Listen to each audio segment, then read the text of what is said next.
পুনৰ অসমতে জন্ম লাভ কৰিব নেকি প্ৰাণৰ শিল্পী জুবিন গাৰ্গে সামাজিক মাধ্যমত খুবেই ভাইৰেল হৈছে এটা বিশেষ পোষ্ট যেটো পোষ্টত উল্লেখ আছে যে যেতিয়া কোনোবা ব্যক্তিৰ সূৰ্যৰ দক্ষিণায়নত কাৰোবাৰ দেহাৱসান হয় তেন্তে তেওঁ পুনৰ জন্ম হয় আৰু জুবিন গাৰ্গৰ সূৰ্যৰ দক্ষিণায়নত দেহাৱসান ঘটিছে গতিকে জুবিন গাৰ্গৰ পুনৰ জন্ম হ'ব নেকি বা জুবিন গাৰ্গে পুনৰ জন্ম লাভ কৰিব নেকি অসমতেই জন্ম লাভ কৰিব নেকি শিল্পী জুবিন গাৰ্গে এই পোষ্টটো খুবেই ভাইৰেল হৈ পৰিছে বিভিন্ন কিছুমান জ্যোতিষাস্ত্ৰৰ মতে বা বিভিন্ন বিশেষজ্ঞই কোৱা কথা এতিয়া ক্ৰমান্বয়ে হৈ পৰিছে ভাইৰেল বিশেষজ্ঞসকলৰ মতে যেতিয়া এগৰাকী শিল্পীৰ বা শিল্পী বুলি ক'লেও ভুল হ'ব প্ৰত্যেকগৰাকী লোকৰে যোনে জীৱিত কালত ভাল ভাল কাম কৰি থৈ গৈছে কাৰোৰ প্ৰতি বেয়া ভাৱ নাই কাৰোৰ প্ৰতি হিংসা ভাৱ নাই সকলোকে সমান চকুৰে চাই দুখীয়াৰ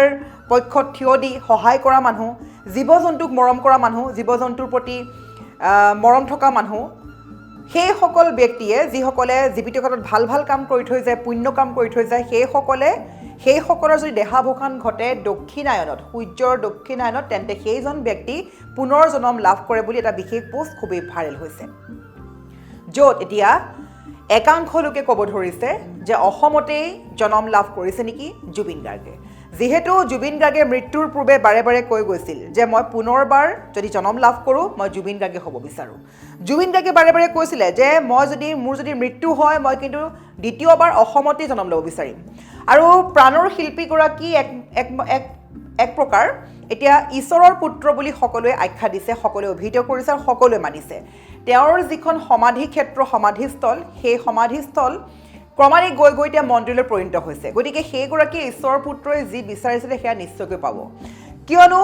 পুণ্য কাম কৰি থৈ যোৱা এগৰাকী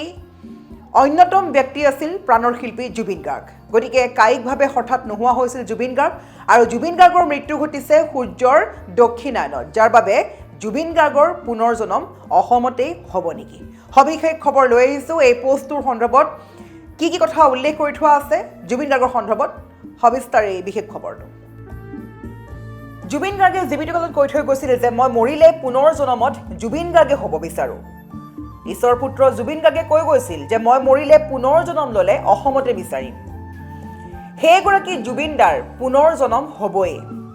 অসমতে হয়তো পুনৰ জন্ম লাভ কৰিলে শিল্পী জুবিন দাই যেতিয়া সূৰ্যৰ দক্ষিণায়নত কাৰোবাৰ দেহাৱসান ঘটে তেন্তে তেওঁৰ পুনৰ জন্ম হয় এদিন হয়তো আপুনিও এনেকৈ শুনিবলৈ পাব অসমতেই জন্ম পালে জুবিন গাৰ্গে ইতিমধ্যে আমি প্ৰথমেই কৈছোঁ যে ফেচবুকত বিভিন্ন বিশেষজ্ঞই লিখিছে বিভিন্ন জ্যোতিষাস্ত্ৰ মতে বা বিভিন্ন বিশেষজ্ঞই কিছুমান পোষ্ট লিখিছে যিবোৰ পোষ্ট এতিয়া ক্ৰমান্বয়ে হৈ পৰিছে ভাইৰেল এটা বিশেষ পোষ্ট খুবেই ভাইৰেল হৈছে য'ত এগৰাকী বিশেষজ্ঞই লিখিছে যে পুনৰ জন্মৰ সন্দৰ্ভত এটি বিশেষ টোকা সামাজিক মাধ্যম যোগে খুবেই ভাইৰেল হৈ পৰিছে জুবিন দাৰ পুনৰ জন্মক লৈ এটা বিশেষ টোকা য'ত উল্লেখ কৰিছে বিশেষজ্ঞগৰাকীয়ে যেতিয়া সূৰ্যৰ দক্ষিণায়নত কাৰোবাৰ দেহাৱসান ঘটে তেওঁৰ পুনৰ জন্ম হয় হয়তো জন্মৰ সময় বহু হাজাৰ হাজাৰ বছৰ হ'ব পাৰে বা মৃত্যুৰ লগে লগেও হ'ব পাৰে ই নিৰ্ভৰ কৰে কৰ্মৰ ওপৰত যদি কোনো ব্যক্তিয়ে জীৱিত কালত মানুহক জীৱক মৰম দিছে কাকো হিংসাৰ চকুৰে চোৱা নাই অথবা যদি তেওঁৰ মৃত্যুৱে গৰিষ্ঠ সংখ্যক লোকক শোকস্তব্ধ কৰি থৈ গৈছে তেন্তে তেওঁ অতি সোনকালেই জন্ম লোৱাটো সম্ভৱ আৰু তাৰেই উদাহৰণ হৈছে শিল্পী জুবিন গাৰ্গৰ মৃত্যুত 20 লাখৰো অধিক লোক ওলাই আহিছিল সকলোৱে কান্দি কান্দি প্ৰাণৰ শিল্পীগৰাকীক বিচাৰিছিল বৰ্তমানলৈকেও জুবিনৰ সমাধি ক্ষেত্ৰত যদি যায় আপুনি নিশ্চয় দেখা পাব জুবিন গাৰ্গ বিচাৰি এতিয়াও কান্দি থাকে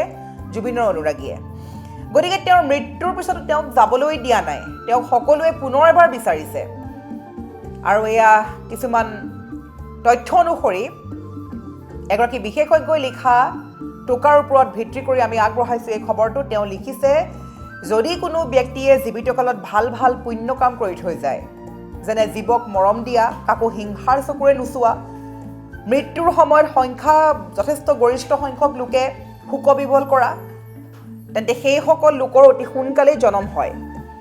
আৰু বহুতেই কৈছে যে বহু পুৰণা দিনৰ পৰা বা পূৰ্বজন্মৰ পৰা এই কথা সকলোৰে মাজত প্ৰচাৰ হৈ আহিছে ফেচবুকৰ পৰা সংগৃহীত টুকৰ মতে জুবিন দাৰ দেহাৱসান হৈছে সূৰ্যৰ দক্ষিণায়নত। জুবিন দাৰ মৃত্যুত কোটি কোটি লোকে বেদনাক্ৰান্ত, আনহাতে চবেই বিচাৰিছে তেওঁৰ পুনৰ জনম। সেয়েহে 100% খাটাং যে জুবিন দাৰ পুনৰ জনম হ'বই। কোনে জানে, কিজানি জুবিন দা জনম ল'লেই। এতিয়া বহু তথ্য অনুসৰি বা বহু বিশেষজ্ঞৰ মতে জুবিন দাৰ পুনৰ জনম হ'বই, আৰু হয়তো জুবিন দাই বিচৰা মতেই অসমতেই জনম লাভ কৰিব শিল্পী জুবিন গাৰ্গে। সকলোৱে কয়, পশু পক্ষী জীৱ জন্তুৱে সকলোৱে বিচাৰে জুবিন দাক। জুবিন দাৰ সেই মৃত্যুৰ দিনটোত কুকুৰ মেকুৰী বান্দৰ চৰাই হাতী ঘোঁৰা সকলোৱে কান্দিছিল, কেৱল মানুহেই নহয়। দাদাৰ ফটোৰ সন্মুখত সকলোৱেই চকুলো টোকা দেখা গৈছিল। জুবিন দা যিজন ব্যক্তিয়ে দুখীয়াৰ মুখত হাঁহি বিৰঙাইছিল, সহায় কৰিছিল, সকলোৱে বিচাৰে জুবিন দাক। গতিকে জীৱিত কালত মহান কাম কৰা জুবিন দা নিশ্চিতভাৱে পুনৰ জনম লাভ কৰিব। কি ঠিক, ঈশ্বৰৰ পুত্ৰই বিচৰাৰ দৰে কিজানি অসমতেই জনম লৈছে জুবিন দাই। যিহেতু বিশেষজ্ঞজনে লিখিছে যে যিগৰাকী ব্যক্তিয়ে পুণ্য কাম কৰি যায়, তেওঁ যি বিচাৰে সেই বিচৰাখিনি পুনৰ জনমত লাভ কৰে। যিহেতু জুবিন গাৰ্গে বাৰে বাৰে কৈ গৈছিল যে মই পুনৰ জনম ল'লে মই জুবিন গাৰ্গে হ'ব বিচাৰোঁ আৰু অসমতেই মই জন্ম ল'ব বিচাৰোঁ। গতিকে হয়তো ঈশ্বৰৰ পুত্ৰই নিশ্চয়কৈ অসমতে জনম লাভ কৰিব বা পুনৰ এবাৰ জুবিন গাৰ্গ হৈ জনম লাভ কৰিব। আৰু এই কথা এতিয়া বহু লোকেই বিশ্বাস কৰিছে, বহু লোকেই শ্বেয়াৰ কৰিছে এই বিশেষ বস্তু। আৰু এয়া কিমান দূৰ সত্য বা কিমান সত্যধৰত প্ৰকাশিত তথ্য সেই বিষয়ে আমি জ্ঞাত নহয়, কিন্তু সামাজিক মাধ্যমত খুবেই ভাইৰেল হৈ পৰিছে এই বিশেষ টোকাটো। বিশেষজ্ঞৰ মতে সূৰ্যৰ দক্ষিণায়নত কাৰোবাৰ দেহাৱসান ঘটিলে তেওঁৰ পুনৰ জনম হয়। আৰু তাৰ উদাহৰণস্বৰূপে তাৰ যদি আমি মুখ্য উদাহৰণ বুলি ক'বলৈ যাওঁ জুবিন গাৰ্গৰ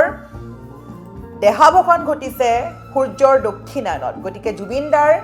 পুনৰ জনমটো 100% নিশ্চিত বুলি লিখিছে বিভিন্ন বিশেষজ্ঞই। আৰু আমি পুনৰ এবাৰ কৈছোঁ, যদি জুবিন গাৰ্গৰ সঁচাকৈ পুনৰ জনম হয়, যদি অসমতেই পুনৰবাৰ জুবিন গাৰ্গ ঘূৰি আহে, তেন্তে সৌভাগ্যৰ কথা আৰু কি হ'ব পাৰে। এতিয়াও আজিও সকলোৱে বাট চাই থাকে শিল্পী জুবিন গাৰ্গ ঘূৰি আহিব। আৰু কোনো সময়ত এনেকুৱাও অনুভৱ হয় যেন জুবিন দা এতিয়াও জীয়াই আছে, নিজৰ কামতেই মগ্ন হৈ আছে জুবিন দা।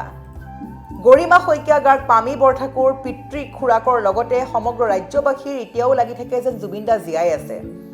কিন্তু জুবিন দা যে আমাৰ মাজত নাই সেয়া চিৰসত্য কথা। আৰু জুবিন দাক নোহোৱা হোৱা প্ৰায় 4 মাহৰ ওচৰা-ওচৰি হ'ব হৈছে, কিন্তু প্ৰাণৰ শিল্পীগৰাকীক বিচাৰি অসমবাসী হাবাথুৰি খাই আছে। গতিকে যদি তথ্যৰ মতে, বিশেষজ্ঞৰ তথ্যৰ মতে এই কথা সঁচা, তেন্তে শিল্পী জুবিন গাৰ্গে পুনৰ জনম লাভ কৰিব নেকি? অসমতেই আমি ঘূৰাই পাম নেকি সাৰ্থক জুবিন গাৰ্গক? আপোনাৰ মতামত কি? বা এই বিষয়ে যদি আপুনি